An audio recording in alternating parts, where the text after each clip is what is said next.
आमच्या दोन अख्ख्या शहर बॉडीज त्यांनी पळवल्या, तरी सुद्धा आमचे 5 नगरसेवक आले. म्हणजे कल्याण डोंबिवलीचे आमचे शहर अध्यक्ष, महिला, पुरुष, विभागाध्यक्ष, शाखाध्यक्ष, म्हणजे मी बोलले की जे दिसतील त्यांना पैसे देऊन उचलत होते, तरी सुद्धा कल्याण डोंबिवलीमध्ये आमचे 5 आले. त्यांनी पैसे ओतले, माणसं चोरली. नवी मुंबईमध्ये आम्ही खातं उघडलं.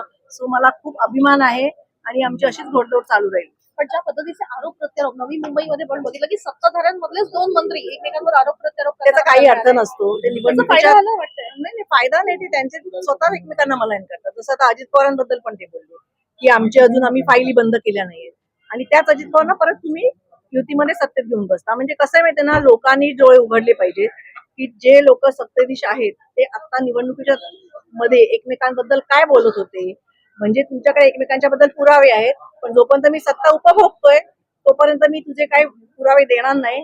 आणि झालं सत्तेपर्यंत भांडायची वेळ आली की परत भांडायला सुरुवात. शिवसेनेच्या 2 गटामुळे मराठी मतं विभागली आहेत असं वाटतंय तुम्हाला? मला असं वाटतं की मला उद्धव आणि रश्मी आणि राज सगळ्यांचं खास करून मला अभिमान आहे आणि मी अभिनंदन करीन की आमचे 0 आमचे सगळे नगरसेवक नेले होते. उद्धवचे मायावते गेल्याला 84 का काहीतरी होते, त्यातले सगळे नेले होते. 60-65 नेले होते. त्याच्यावरती आम्ही 6 आलो आणि उद्धवचे मायावते 65-66 असतील. सो आम्ही खूप चांगली लढत दिली आणि परत मी सांगते खूप चांगली लढत विदाऊट एनी आपण असं म्हणतो की सैन्याला निदान धान्य वगैरे तरी पुरवायला लागतं, तेवढं धान्यच आम्ही पुरवलं. आणि तिथे म्हणजे तो मिसाईल्स सगळं असून सुद्धा आम्ही खूप चांगली लढत दिली. ठाकरे ब्रँडचा बँड वाजवला असं ट्रोल केलं जातं. त्यांना तर भेव घालते, त्यांना काय ट्रोल करायचं ते करू द्या. मी ट्रोलच मी तर कधीच उत्तर देत नाही. पहिली एकही जागा आलेली नाही. तर अविनाश जाधव प्रत्येक गोष्टीसाठी आंदोलन ठाण्यात कसं माहितीये ना, डीसीएम असल्यामुळे त्यांनी आमचे उमेदवारचे फॉर्म 2-3 उमेदवारांचे फॉर्म असेच रद्द केले. मी तर जसं बोलली तसं कल्याण डोंबिवली तसंच सगळीकडे की तुमचे उमेदवार पळवा, तुमचे शाखाध्यक्ष पळवा, तुमचे विभागाध्यक्ष पळवा. अरे तुमचे पक्ष एवढ्या वर्षाचे आहेत ना, तुम्ही का नाही तुमची माणसं निर्माण करत? आम्ही जसे आमचे कार्यकर्ते निर्माण करतो. आमची आता मी तुम्हाला परत सांगते की आमचे हे नगरसेवक आले ना, उद्यापासून आम्ही परत पक्ष बांधणी चालू करणार. उद्यापासून आम्ही परत नवीन मुलं, आमच्याकडे पुढची फळी तयार आहे वरती यायला, पुढची फळी तयार आहे काम करायला. आम्ही ते परत तयार करणार आणि आम्ही असेच लढणार. अनेक ठिकाणी काँग्रेस आणि वंचितमुळे काही जागा ज्या आहेत त्या मनसे किंवा ठाकरेंच्या तो विचार काँग्रेस पक्ष आहे त्या संदर्भात काय सांगाल? काही मोजक्या मतांनी अनेक सीट्स गेल्या.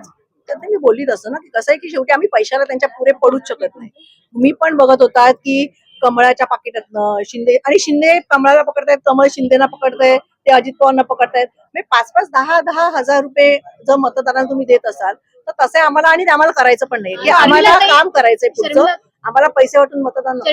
आदित्य आणि अमित ठाकरे यांनी प्रचंड मेहनत घेतली या नव्या पिढीने सुद्धा, आणि दोघेही मिळून फिरले. त्यांच्या सगळ्या मेहनतीला यश मिळालंय असं वाटतंय का? आणि इथून पुढे त्यांना जसं तुम्हाला बोलली तसं की 0 आणि 20 याच्यावर आम्ही इथपर्यंत आलेलो आहोत. सो मला तर असं वाटतं की मला वाईट नक्की वाटलं की कमी आले, पण तरी सुद्धा जिथून आम्ही चालू केलं 0 जसं बोलतो आमचे सगळे नगरसेवक सगळे म्हणजे पक्षातली अख्खी जी दिसेल माणसं ती उचलत होते, त्याच्यावरती आम्ही ही लढाई लढलोय. समोर तुम्ही पैशाची पाकिटं दाखवत होतात, पोती दाखवत होतात, आमच्याकडनं एकही माणूस तसा पकडला गेलेला नाहीये.